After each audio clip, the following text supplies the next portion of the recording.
The morning sun cast long shadows across the Memphis trucking depot as Raymond Carter walked toward his white 18-wheeler, affectionately nicknamed Hope.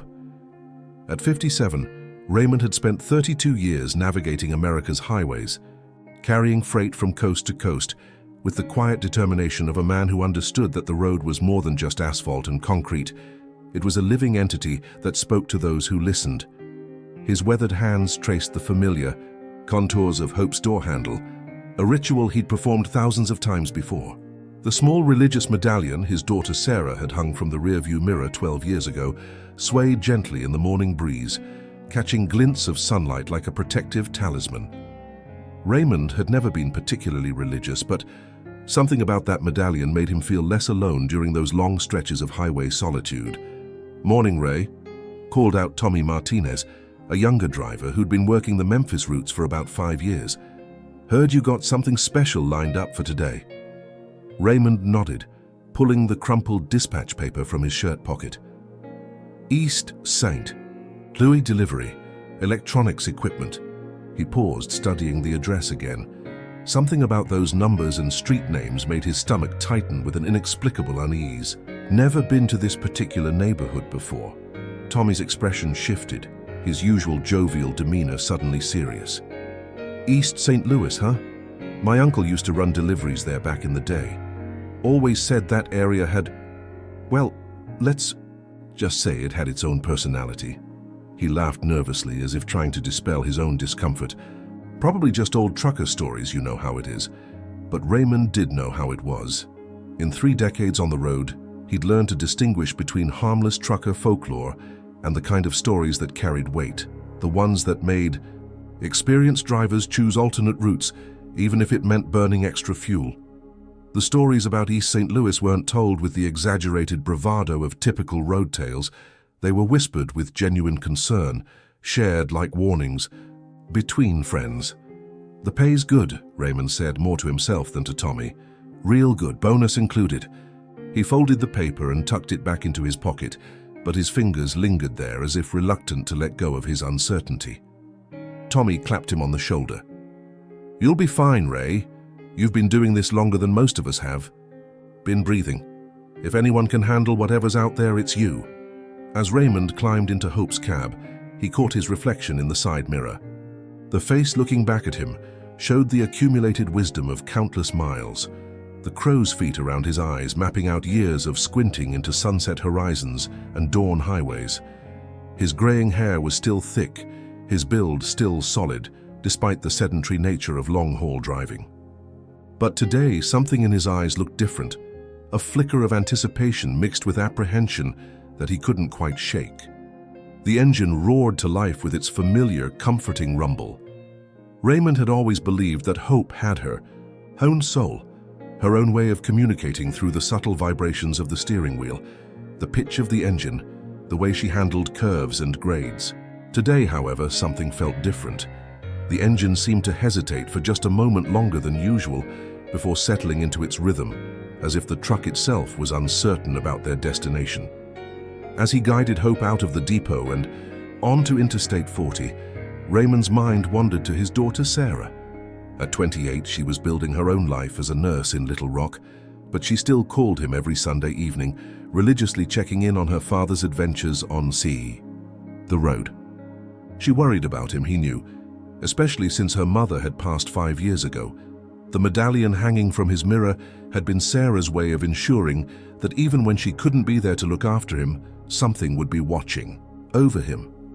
The first few hours of the drive passed uneventfully.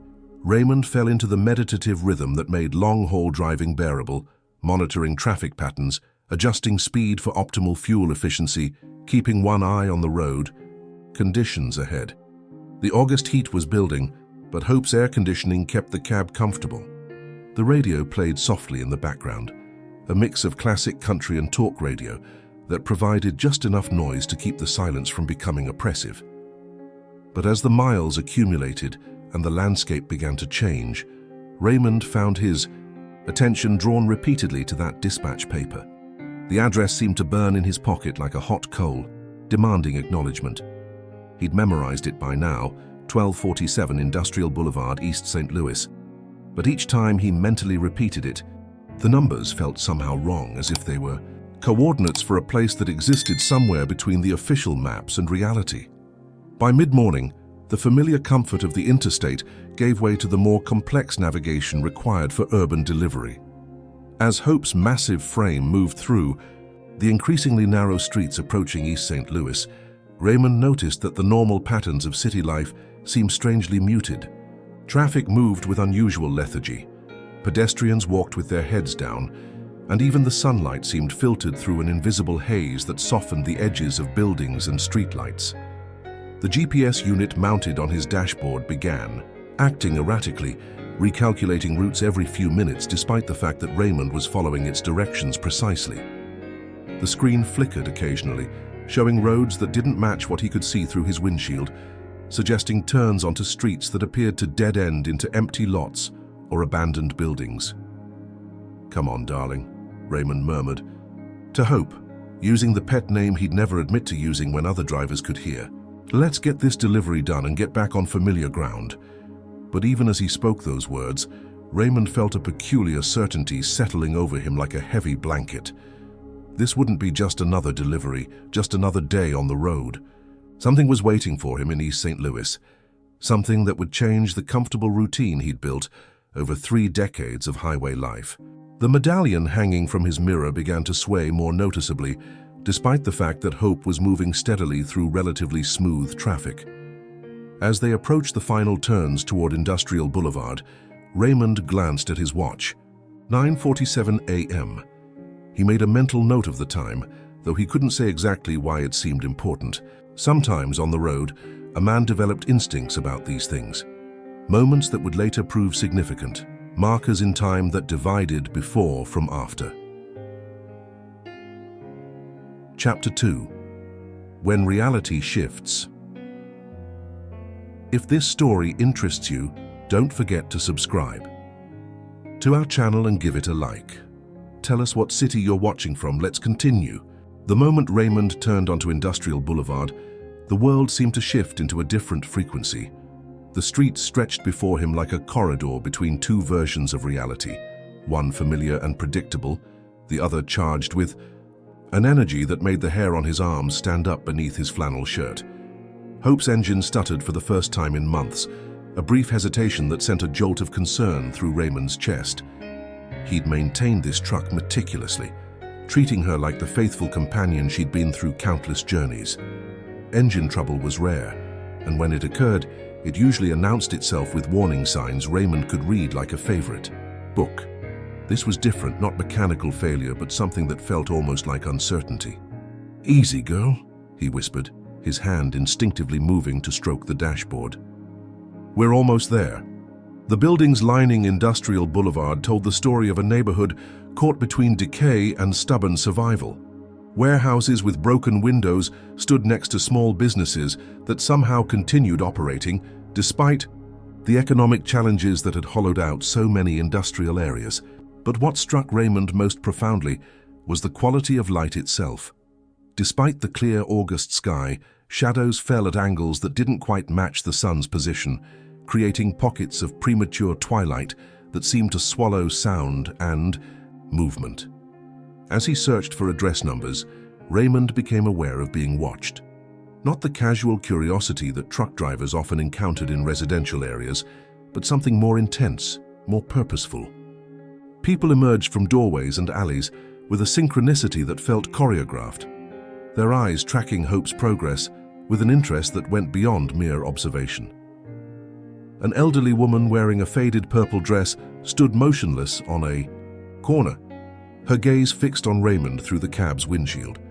When he glanced back at her through his side mirror, she was still there, still watching, but her position had somehow shifted 20 feet to the left without him seeing her move. His hands tightened on the steering wheel, and he forced himself to focus on finding the delivery address. The GPS had given up entirely, its screen showing only a blue dot floating in a void of gray pixels. Raymond pulled over to consult the paper map he kept in Hope's glove compartment, the old-school backup that had saved him from technology failures more times than he could count.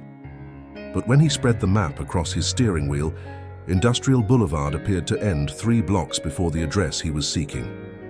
"That can't be right," he muttered, tracing the street with his finger. According to the map, 1247 Industrial. Boulevard shouldn't exist, yet here he was, clearly driving on Industrial Boulevard, with building numbers climbing steadily toward his destination. A soft knock on his passenger side window made him jump. A young boy, maybe 10 years old, stood beside Hope's cab with an expression of solemn intensity that seemed far too mature for his face. The child was barefoot, wearing clothes that looked like they'd been slept in, but his eyes held a clarity that was unsettling. Raymond rolled down the window partway. "You okay, son? You need help with something?" The boy didn't speak immediately. Instead, he raised one small hand and pointed toward a narrow alley Raymond hadn't noticed before, wedged between a defunct auto parts store and a building whose purpose was obscured by layers of graffiti and weather damage. "That way," the boy said, his voice carrying clearly despite its softness. "What you're looking for is that way." Before Raymond could ask what he meant, the child had melted back into the maze of doorways and shadows, leaving only the faint impression that the encounter had been significant in ways Raymond didn't yet understand. The alley the boy had indicated was barely wide enough for Hope to navigate, but something compelled Raymond to attempt it. As he eased the truck forward, the buildings on either side seemed to lean inward, creating a tunnel-like effect that transformed the midday sun into something resembling dusk. The normal sounds of urban life, traffic, construction, human voices, faded to an almost complete silence that made Hope's engine sound unnaturally loud. Halfway through the alley, Raymond's watch stopped. The digital display froze at 10:13 a.m., and no amount of button pressing would restart it. More disturbing was the realization that he couldn't accurately estimate how much time had passed since entering the alley. It could have been minutes or hours. His internal chronometer, finely tuned by decades of managing delivery schedules, had somehow become unreliable. The alley opened into a small courtyard surrounded by buildings that defied easy categorization. They were old, but not abandoned, worn but not decrepit, empty but somehow occupied. In the center of the courtyard stood a single tree, its branches reaching toward the sky with a vitality that contrasted sharply with the urban decay surrounding it. And there, parked beneath the tree, as if it had been waiting for him, was a white truck identical to Hope in every detail except one. It bore the logo of a trucking company that Raymond knew had gone out of business 15 years ago. Raymond sat in Hope's cab, staring at this impossible mirror image of his own vehicle, feeling the boundaries of rational explanation stretching beyond their breaking points. The medallion hanging from his rearview mirror had begun to move with a gentle, rhythmic swaying. That had no relationship to any external force. Back and forth it went, like a metronome keeping time with some cosmic rhythm that existed beyond the physical world. A figure emerged from the shadows near the other truck, a woman wearing a dark shawl that covered most of her face. She moved with the deliberate pace of someone who had all the time in the world, and when she gestured for Raymond to follow her, he found himself complying without consciously making the decision to do so. She led him toward a building whose entrance was marked only by a heavy wooden door that looked like it belonged on a medieval cathedral rather than an urban warehouse. As she pushed the door open, Raymond caught a glimpse of what lay beyond. Not the interior of a building, but something that looked like a vast mirror reflecting not his present self, but memories he'd thought were safely buried in the past. His reflection showed a younger Raymond, standing beside a version of Hope that gleamed with fresh paint and new possibilities. But the eyes in that reflection held knowledge that the younger Raymond hadn't yet acquired, creating a temporal paradox that made Raymond's head spin with vertigo. Chapter 3. Reflections of what was and what is. The mirror's surface rippled like water disturbed by an invisible stone, and Raymond watched his younger self perform actions he didn't remember taking. In the reflection, the 25-year-old Raymond was loading boxes into Hope, the same boxes that were currently secured in his trailer, waiting to be delivered. The impossible loop of cause and effect made his chest tight with anxiety.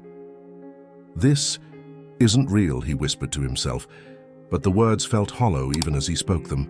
In 32 years of driving, Raymond had encountered his share of optical illusions: heat mirages on desert highways, shadows that played tricks in mountain passes, fatigue-induced hallucinations during particularly long hauls. This was different. This carried the weight of absolute authenticity, as if he were witnessing not an illusion, but a fundamental truth about the nature of time and memory. The woman in the dark shawl stood beside him, her presence both comforting and unsettling. When she finally spoke, her voice carried the accent of someone who had spent equal time in multiple places, creating a linguistic map that was impossible to trace. "Every road has its ghosts," she said, her words seeming to echo despite the small size of the room they occupied. "Some carry the spirits of those who traveled before, others hold the shadows of journeys not yet taken. This road carries both." Raymond wanted to ask her what she meant, but found himself transfixed by the continuing tableau in the mirror. His younger self had finished loading the truck and was now walking toward the cab with the confident stride of someone who believed the world was predictable, manageable, conquerable through hard work and determination. The older Raymond remembered.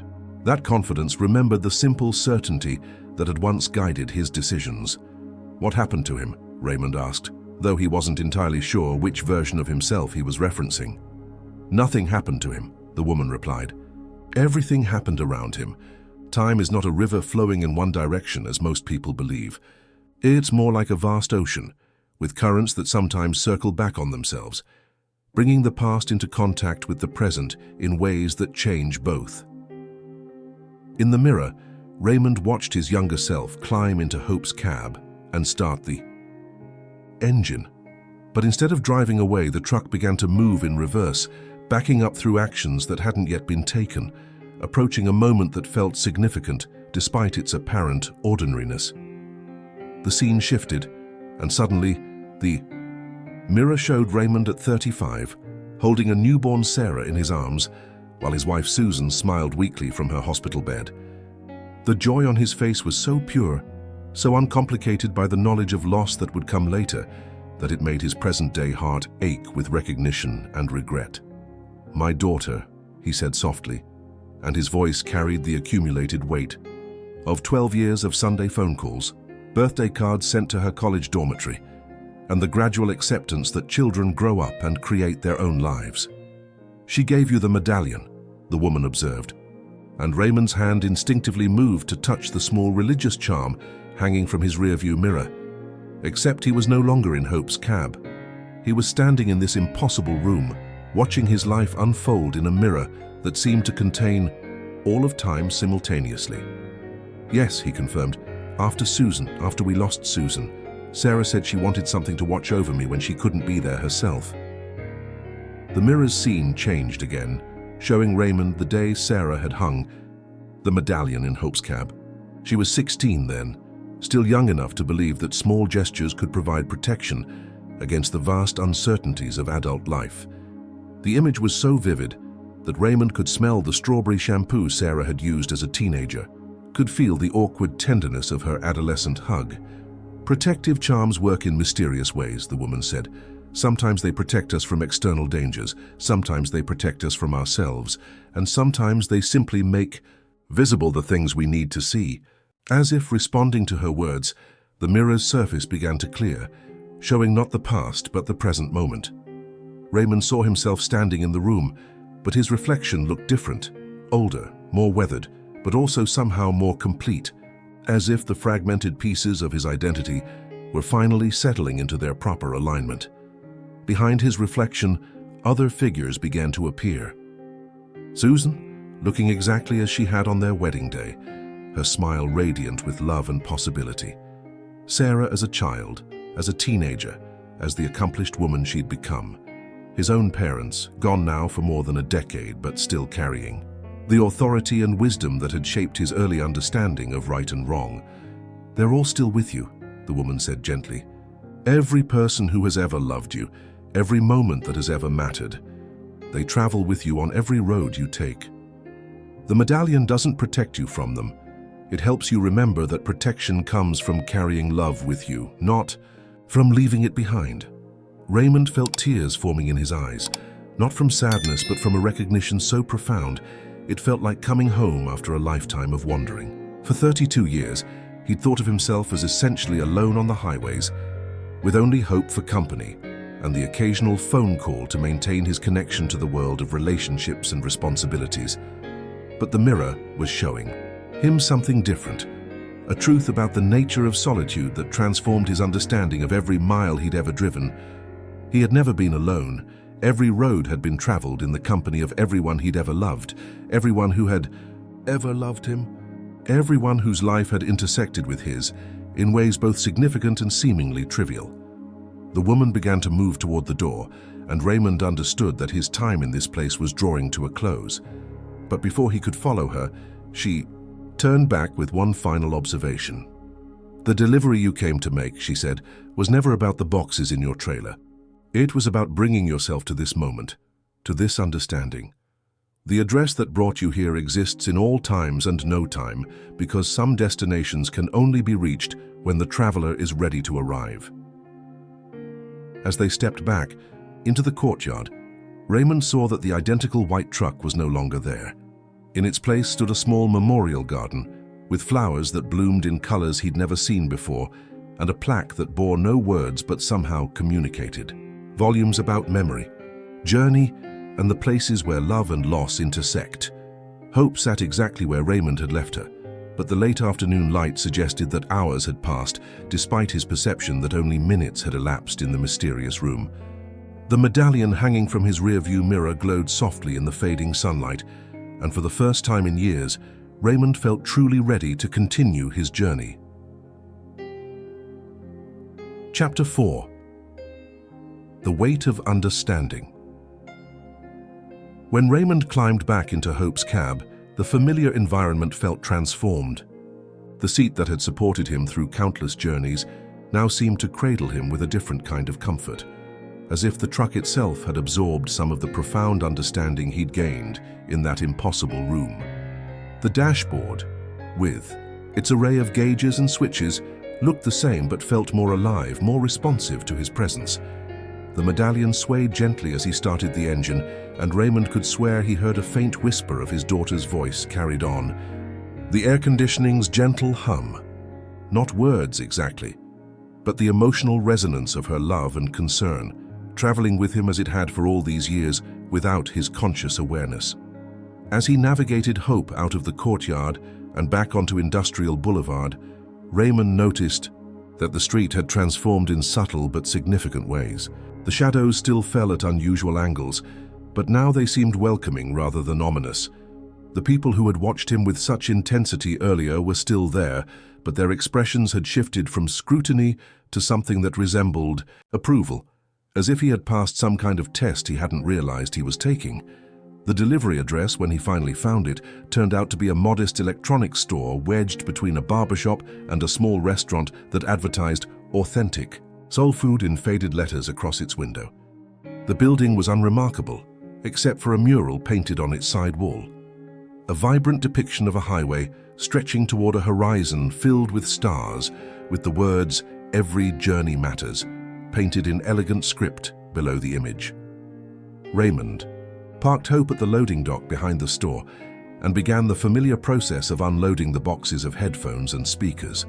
But even this routine task felt different now, charged with a significance that went beyond the simple completion of a delivery contract. Each box he carried seemed to contain not just electronic equipment, but possibilities, connections that would be made, music that would be shared, communications that would bridge distances both physical and emotional. The store owner, a middle-aged black man with graying temples and kind eyes, emerged from the back door as Raymond finished stacking the last boxes on the loading dock. His name tag read Marcus, and he moved with the unhurried confidence of someone who had found his place in the world and was content with it. "Raymond Carter," Marcus said, extending his hand with a warm smile. "I've been expecting you." The fact that Marcus knew his name shouldn't have surprised Raymond. It was printed on the delivery receipt, after all. but something in the man's tone suggested a familiarity that went beyond the simple business transaction they were conducting. "Good. To meet you, Marcus," Raymond replied, shaking the offered hand. "These are quality products. Your customers should be happy with them." "Oh, they will be," Marcus assured him. "Music has a way of bringing people together, doesn't it? Helps them connect with each other, with memories, with parts of themselves they might have forgotten." He gestured toward the mural on the wall. "My daughter painted that. She's studying art in college now, but she spent her whole childhood in this store, listening to customers test headphones and speakers, watching how their faces changed when they found the perfect sound." Raymond studied the mural more closely, noticing details he'd missed at first glance. The highway in the painting wasn't just a road. It was a journey through different landscapes, different times of day, different weather conditions, and if he looked carefully, he could see tiny figures along the roadside, each one representing a different kind of traveler, a different kind of story. "She's talented," Raymond said, and meant it. "Captures something true about the road." "She says she learned it from watching truckers like you," Marcus continued.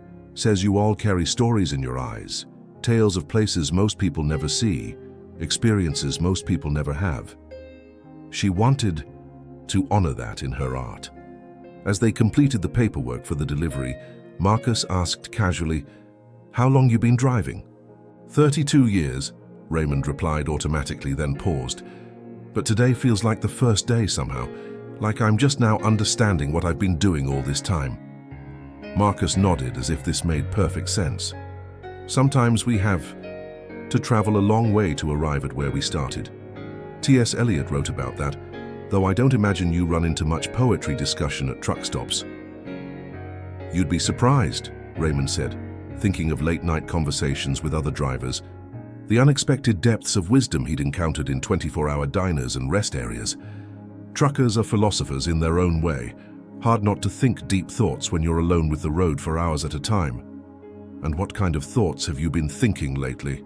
Marcus asked, his question carrying a weight that suggested he already knew the answer would be significant. Raymond considered the question seriously. "I've been thinking about time," he said finally, "about how the past and present aren't as separate as we usually believe, about how the people we love never really leave us, even when we think we're traveling alone." "Ah," Marcus said, his expression lighting up with understanding. "You've been to the mirror room." The casual way Marcus referred to the impossible place Raymond had just visited sent a chill of recognition through him. "You know about that place?" "My grandmother used to talk about it," Marcus explained. "Said there were certain intersections in the city where time got a little thin, where people could catch glimpses of the bigger picture. She called them revelation points, places where folks could see how all the pieces of their lives fit together." Raymond felt a profound sense of relief at having his experience acknowledged and normalized, even if the explanation was anything but normal. "Does everyone who goes there see the same things?" "Everyone sees what they need to see," Marcus replied. "My grandmother said the mirror room shows you the truth about your own story, but the truth is different for everyone. Some people see the past, some see the future, some see the present more clearly than they ever have before." As Raymond climbed back into Hope's cab, Marcus called out one final piece of advice. "Drive safe, brother, and remember, every mile you cover now, you're carrying all of us with you." The return journey began in the golden light of late afternoon, with Industrial Boulevard stretching behind Raymond like a bridge between two versions of himself. The man who had arrived that morning with questions he didn't know how to ask, and the man who was leaving with answers he was still learning to understand. As Hope's engine settled into its familiar rhythm, Raymond felt the weight of his new understanding settling into his bones. The road ahead looked the same as it always had, but he was seeing it through different eyes now, perceiving layers of meaning and connection that had always been there, waiting for him to develop the vision to recognize them. The medallion swayed, gently in the evening breeze flowing through Hope's ventilation system, and Raymond could swear he felt the presence of everyone who had ever mattered to him, traveling as his invisible companions on whatever roads lay ahead. Chapter 5. Signs and synchronicities. The drive back from East St. Louis should have been routine, Interstate 64 to Interstate 55, then the familiar stretch of highways that would take Raymond back to his home base in Memphis. But as the miles accumulated beneath Hope's wheels, Raymond began to notice patterns that defied rational explanation, synchronicities that seemed to acknowledge his transformed understanding of the world. At the first truck stop, a weathered driver named Jake approached Raymond at the fuel pumps. "You look different, brother," Jake observed, his eyes sharp with the kind of wisdom that comes from decades of highway experience. "Like you've seen something most folks never get to see." Raymond studied Jake's face, recognizing something in the man's expression that he'd never noticed before, a depth of understanding that suggested his own experience wasn't unique. "Have you ever been to East St. Louis?" Raymond asked carefully. Jake's smile was knowing. 23 years ago, drove into that neighborhood looking for a delivery address that didn't exist on any map. Came out understanding things about myself I'd been avoiding for half my life. He clapped Raymond on the shoulder. "Welcome to the club, friend. Once you've seen behind the curtain, the whole world looks different." As Jake walked away, Raymond felt a profound sense of connection to a community he'd never known existed. Drivers who had experienced their own versions of the mirror room, who had encountered the thin places where reality revealed its deeper truths. He wondered how many truckers carried similar secrets, how many had learned to see the highway as something more than just a means of transportation. The next sign came at a diner in Missouri, where the waitress, a woman in her 60s with silver hair and tired eyes, refilled Raymond's coffee cup and said quietly, "Your wife wants you to know she's proud of the man you've become." Before Raymond could respond, she had moved on to the next table, leaving him staring into his coffee and fighting back tears. He hadn't mentioned Susan to anyone at the diner. He hadn't even been thinking about her consciously. Yet somehow this stranger had delivered a message that felt absolutely authentic, carrying the emotional resonance of truth in a way that made logical explanation irrelevant. The phenomenon continued throughout his journey home. A child at a rest area waved at him with unusual enthusiasm, calling out, "Thanks for bringing the music," even though Raymond had never seen the boy before and couldn't imagine what he meant. A mechanic at a truck service center took one look at Hope and commented, "She's been places most trucks never go, hasn't she? I can tell by the way she sits, like she's carrying more than just freight." Each encounter felt significant, as if the world was acknowledging the change that had occurred in Raymond, recognizing that he was no longer just a truck driver making deliveries, but a carrier of something more substantial: memories, connections, love that transcended physical boundaries. As he crossed into Tennessee, Raymond's phone rang. Sarah's voice filled Hope's cab through the Bluetooth speaker, warm and familiar and slightly concerned. "Dad, I was just thinking about you. Are you okay? I had the strangest feeling that something important had happened." Raymond considered how to answer her question. The simple truth that he delivered electronics equipment to a store in East St. Louis was accurate but incomplete. The deeper truth that he'd encountered a mirror that showed him the continuing presence of everyone he'd ever loved was accurate but difficult to explain. "I'm fine, sweetheart," he said finally. "Better than fine, actually. I had an unusual day, but in a good way. Made me realize some things about life, about family, about the people we carry with us." "That's funny," Sarah said, her voice taking on a thoughtful quality. "I was looking at some old photos today, pictures of you and Mom and me when I was little. And I kept thinking about that medallion I gave you, wondering if it really does what I hoped it would do." "What did you hope it would do?" Raymond asked, though he suspected he already knew the answer. "Keep you connected to us, even when you're far away. Help you remember that you're never really alone, that love travels with you wherever you go." Sarah paused, and Raymond could hear the smile in her voice. "I guess what I'm asking is, does it work?" Raymond glanced at the medallion swaying gently from his rearview mirror, and for a moment he could swear he saw Susan's face reflected in its polished surface, smiling at him with the same love she'd shown throughout their marriage. "Yes, sweetheart," he said, his voice thick with emotion. "It works better than you could ever imagine." After they ended the call, Raymond continued driving through the Tennessee twilight, feeling more connected to his family than he had in years. The medallion wasn't just a protective charm, it was a focal point for love that transcended physical separation, a reminder that the people who matter most are always present in ways that go beyond the limitations of time and space. As the lights of Memphis began to appear on the horizon, Raymond realized that his transformation wasn't complete. The mirror room had shown him the truth about his past and present, but the future remained unwritten. He was returning to his familiar life with new eyes, new understanding, new purpose. The question wasn't whether he would continue driving. The road was as much a part of him as his own heartbeat. The question was how he would carry this new awareness into whatever journeys lay ahead, how he would honor the understanding he'd gained about the true nature of connection and love. Hope's engine hummed with what sounded like contentment as they approached the Memphis city limits, and Raymond felt a deep sense of gratitude for the mystery that had brought him to this moment of clarity. Whatever came next, he would face it with the knowledge that he was never truly alone, that every mile he traveled was shared with everyone who had ever mattered to him. The Memphis trucking depot appeared ahead, its familiar outline a welcome sight after the extraordinary events of the day. But even this routine destination looked different now, charged with new meaning and possibility. Raymond realized that returning home didn't mean the end of his transformation. It meant the beginning of living with his new understanding, of carrying the wisdom of the mirror room into every aspect of his daily life. Chapter 6. The Deeper Mystery Unfolds.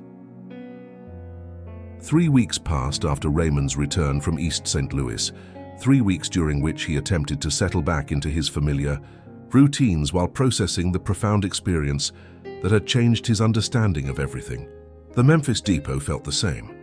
The morning coffee still tasted bitter, the dispatcher still handed out assignments with the same gruff efficiency, and Hope still responded to his touch with the reliable loyalty of an old friend. But Raymond was not the same man who had left Memphis that August morning. The mirror room had awakened something in him, a sensitivity to the subtle currents that flow beneath the surface of ordinary life. He began to notice things he'd previously overlooked, the way other drivers' eyes carried stories they'd never told, the frequency with which coincidences seemed to guide him toward exactly the people and places he needed to encounter, the increasing intensity with which the medallion responded to certain routes and destinations. On a Tuesday morning in September, Raymond received an assignment that made his hands shake as he read the dispatch sheet. Another delivery to East St. Louis, not to the same address but to a location just 3 blocks away from the electronics store where his transformation had begun. The cargo was different too. Instead of electronics, he would be carrying musical instruments to a community center. "You sure about this address?" Raymond asked the dispatcher, a heavy-set man named Eddie who'd been working the depot longer than Raymond had been driving. Eddie looked up from his clipboard with an expression that seemed oddly knowing. "Address came in special request," he said. "Customer specifically asked for you by name, said you'd made quite an impression during your last delivery in that area." Raymond stared at the dispatch sheet, recognizing that this was no ordinary shipping request. Someone or something was calling him back to East St. Louis, and the carefully orchestrated nature of the summons suggested that his first experience there had been only the beginning of a larger story. As he prepared Hope for the journey, Raymond noticed that the medallion was already responding to their intended destination, swaying with a gentle rhythm that seemed to pulse in harmony with his heartbeat. The truck's engine started with unusual smoothness, and every system check revealed perfect operating conditions, as if Hope herself was eager to return to the place where mysteries lived. The drive to East St. Louis passed in a state of heightened awareness. Raymond found himself noticing details he'd missed during previous trips, the way certain exits seemed to shimmer with unusual energy, the frequency with which white trucks appeared in his mirrors at significant moments, the subtle changes in light quality as he approached the city limits. But it was the radio that provided the most startling revelation. As Raymond navigated the final approach to East St. Louis, His normally reliable radio began picking up transmissions that shouldn't have been possible. Voices from his past drifted through the static, his father offering advice about truck maintenance, Susan humming the lullaby she'd sung to Sarah as a baby, Sarah herself at age 8, recounting the plot of a movie they'd watched together. The voices weren't memories or hallucinations. They carried the immediacy and authenticity of live broadcasts, as if time itself had become a radio frequency that Raymond could tune into with the right equipment. He found himself responding to these impossible transmissions, carrying on conversations with loved ones across the boundaries of life and time. "I never understood what you were trying to teach me about the road," Raymond said aloud, addressing his father's voice as it emerged from the radio's speakers. "But I'm beginning to see it now. You always said the highway was alive, that it would teach me everything I needed to know if I learned how to listen." His father's voice, clear and warm and impossibly present, responded through the radio. "The road was never just about getting from one place to another, son. It was about understanding that every journey changes the traveler, and every traveler changes the road." As Raymond turned onto Industrial Boulevard, he realized that the street itself had transformed since his last visit. The buildings remained the same, but the spaces between them seemed more permeable, as if the boundaries between different versions of reality had become fluid. The people he passed no longer watched him with curiosity. They acknowledged him with the familiarity of old friends, waving and nodding as if his return had been anticipated and welcomed. The community center where he was to make his delivery occupied a building that Raymond was certain hadn't existed during his previous visit. It was old but well maintained, with large windows that revealed glimpses of children engaged in music lessons, elderly people participating in what appeared to be some kind of storytelling circle, and young adults working together on art projects that seemed to glow with their own inner light. A sign above the entrance read, "The Crossroads Community Center, where all journeys meet," and Raymond felt a thrill of recognition as he read those words. This was the destination he'd been traveling toward his entire life, the place where all his years of highway experience had been preparing him to arrive. As he backed Hope up to the loading dock, Raymond noticed that the same mysterious woman who had guided him to the mirror room was standing near the building's entrance. She was watching him with an expression of patient anticipation, as if she had been waiting for his return and knew exactly why he had come back. But this time, she wasn't alone. Standing beside her was a figure that made Raymond's heart stop with recognition and disbelief. A man in his 70s, wearing the familiar uniform of a long-haul trucker, with kind eyes and graying hair and a smile that Raymond had thought he would never see again. It was his father, Henry Carter, who had passed away 15 years ago, but who now stood in front of the community center as if no time had elapsed since their last conversation. Henry raised his hand in the simple wave that Raymond remembered from countless childhood goodbyes, and mouthed words that carried clearly across the distance between them. "Welcome home, son. We've been waiting for you." Chapter 7. The Final. Revelation. Raymond sat frozen in Hope's cab, staring at the impossible sight of his father standing beside the mysterious woman, both of them waiting with the patient certainty of people who exist outside the normal constraints of time. Every rational part of his mind insisted that what he was seeing couldn't be real, but his heart recognized the truth that his eyes were showing him. Love transcends every boundary, including the one between life and what comes after. With trembling hands, Raymond shut off Hope's engine and climbed down from the cab. Each step toward his father felt like walking through a dream that was more real than waking life. Henry Carter looked exactly as Raymond remembered him from their last conversation 15 years ago, but his presence carried an additional quality of peace and completion that had been absent during his earthly life. "Dad?" Raymond's voice broke on the single word, carrying 3 decades of questions, regrets, and unexpressed love. Henry's smile was radiant with joy and understanding. "Hello, son. You've grown into the man I always knew you could become." He gestured toward the community center behind him. "This place exists because of drivers like us, because of the connections we make and the love we carry from one destination to another. The woman in the dark shawl stepped forward, and Raymond could see her face clearly for the first time. She was ageless in the way that suggested she existed in all times simultaneously, with eyes that held the accumulated wisdom of countless journeys and encounters. "Raymond Carter," she said, her voice carrying harmonics that seemed to resonate. "From multiple dimensions, you have been chosen to serve as a bridge between worlds, a carrier of messages and connections that transcend the physical realm. Your 32 years on the highway have been preparation for this moment." "I don't understand," Raymond said, though part of him was beginning to grasp the magnitude of what was being revealed. "What kind of bridge?" Henry answered, his voice filled with paternal pride. "Every trucker carries cargo, son, but some of us carry more than freight. We carry the hopes, dreams, memories, and love of everyone whose lives we touch. The road called you to East St. Louis because it was time for you to understand your true purpose."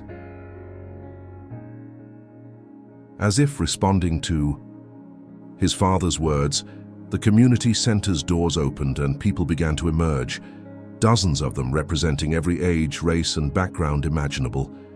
But Raymond recognized something familiar in each face. They were all connected to him somehow, through deliveries he'd made, brief conversations at truck stops, moments of kindness exchanged during his years on the road. A young woman approached him, her eyes bright with gratitude. "You delivered art supplies to my school 5 years ago," she said. "Those supplies helped me discover my passion for painting. I'm graduating from art school next month because of the opportunity you made possible." An elderly man stepped forward. "Next, you helped me change a tire in a thunderstorm in Arkansas. I was rushing to see my granddaughter before she moved to California. Because of your kindness, I made it in time to say goodbye." One by one, people shared stories of how Raymond's presence in their lives, however brief, had created ripples of positive change that continued to spread through time. He had delivered more than packages and freight. He had delivered hope, connection, and the possibility of transformation to countless lives. "Every delivery was a sacred trust," the woman explained. "Every mile you traveled carried the potential to change someone's story. The medallion your daughter gave you didn't just protect you, it amplified your natural ability to serve as a conduit for love and healing." Raymond felt overwhelmed by the revelation of his true purpose, but also deeply moved by the recognition that his life's work had mattered in ways he'd never imagined. "What happens now?" he asked. Henry placed a loving hand on his son's shoulder. "Now you continue driving, but with full awareness of what you're really doing. The road will guide you to the people and places that need what you carry. Some will be ordinary deliveries, but others will be missions of healing, connection, and transformation." "And the community center?" Raymond asked, gesturing toward the building that seemed to pulse with warm, welcoming energy. "This is your anchor point," the woman replied. "Whenever you need to remember your purpose, whenever you doubt the significance of your work, you can return here. This place exists at the intersection of all journeys, where every road eventually leads."